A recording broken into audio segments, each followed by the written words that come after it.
Climate change is an existential threat, and the impact of global warming is already being acutely felt by the more vulnerable populations across the world. Climate change is very closely interconnected to human development. And that is why, as COP28 comes to a close, I have with me the Deputy Regional Director for Asia and Pacific of the UNDP, Christophe, to discuss this issue. Many thanks for speaking with NDTV. My first question is with regards to climate change and the UNDP report that specifically talks about some aspects of this, the recent report, which had also pointed out that there is a threat now of another pandemic perhaps in the next 25 years.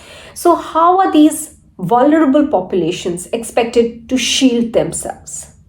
Now, thank you very much for having me on NDTV. And indeed, the UNDP Human Development Report for Asia and the Pacific talks about these issues. We highlight the importance of anticipating disaster that may come, can be climate-induced disaster, but also pandemic-induced disaster without making any precise prediction. I think what we are saying is that partly when it comes to naturally induced natural disaster, environmental protection is extremely important. If you take the example of the mangrove, restoration of mangrove is part of this climate adaptation, shielding the countries and the population that you were talking about. Same goes for biodiversity protection, because we know that zoonosis, that caused the pandemic, COVID pandemic, is actually also linked to loss of biodiversity or respect for biodiversity. So environmental protection is an important message of the report. Another one is people protection, because fundamentally this is about people. So scheme like social protections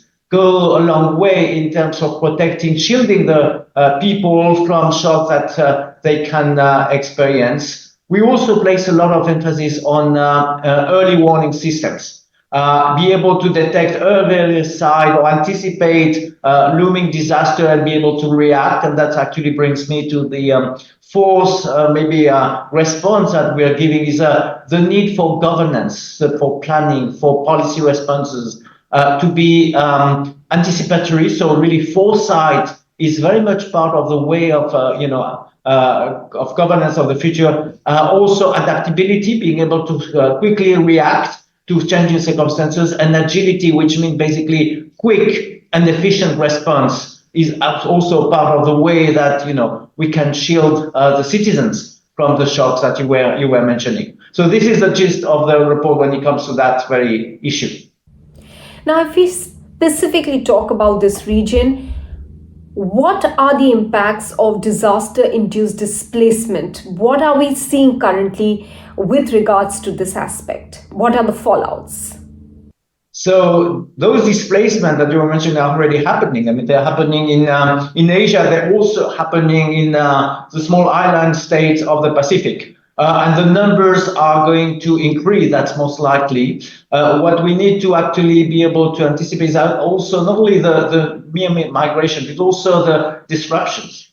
Because the migrations actually cause loss of livelihoods, cause loss of opportunity in terms of professional activities, in terms also disruption of health services, disruption of education.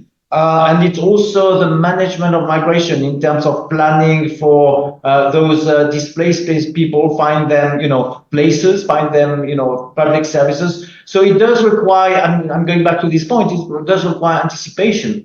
But it's also, what is at stake is also trying to minimize upfront the number of displaced people by protecting the environment, what I was saying a little bit earlier, protecting the environment, try to slow down as much as possible the impact of those trends that we see in climate change, so people are not obliged to move. And it also means sometimes finding different ways of livelihoods, because if you're able to have an adaptation that change, for example, the agricultural way of working, change the plants that you're cultivating, you may not have to move. So finding alternative is also very much part of the local development, but that needs to be internalized, and that's what UNDP is working, particularly with local government across Asia and the Pacific. So in this specific context, I want to ask you about climate finance. Are the rich nations falling short in the commitments that they have made?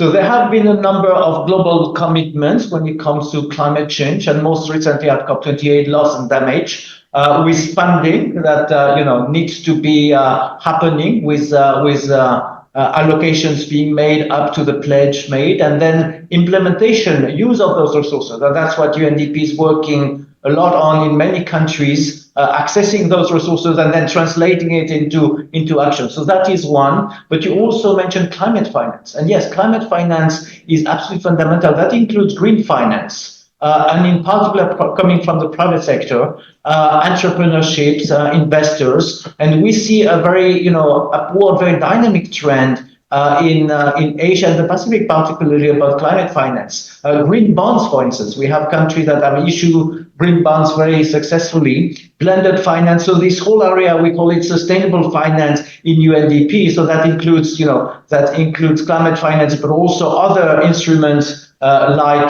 social impact investment have a huge potential. It's not maybe, it's about unleashing the resources and channeling them to human development, to the sustainable development goals. So there is a potential. I think we're making progress, but much more to be harnessed. I want to move away for a minute now and speak to you about the report, the UNDP report that also mentions inequality. Now, in a world where we are perhaps seeing the standard of living being raised for most of the population, there is also a simultaneous increase in inequalities.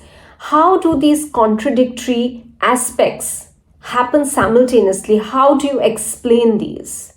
Yeah, I mean, the reality is that they are not contradictory. They are, as you say, happening at the same time. So what we have first, what the report says is that human development in Asia and the Pacific has been a success story. We've seen the countries of Asia, and that includes India, making a lot of progress in human development index, and including poverty reduction. But what we're seeing, there are nuances to this, and one is inequality. Because if we're able to actually address inequality, and particularly gender inequality, or regional disparities, the human development index of those countries will be much higher. Now, the second part of the answer to your question is that, yes, you can have economic growth.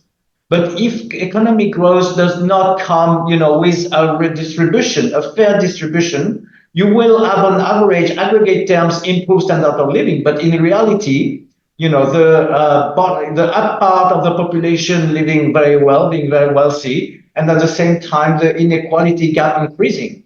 And that's what's happening. And you have a very interesting box in the report which shows that the share of national income of the bottom part of the countries is actually going down. So inequalities are increasing. So what we're saying is that we need to have growth. Economic growth is important. But within that, we need actually to have distributive policies. We need to have targeted policies at the most vulnerable, at women, at remote population. So everyone benefits for this economic growth. That's actually a core message of this report, but core to the work of UNDP, because reduction of inequalities does not happen automatically. We have to be very aware of this. Christophe, thanks for speaking with NDTV.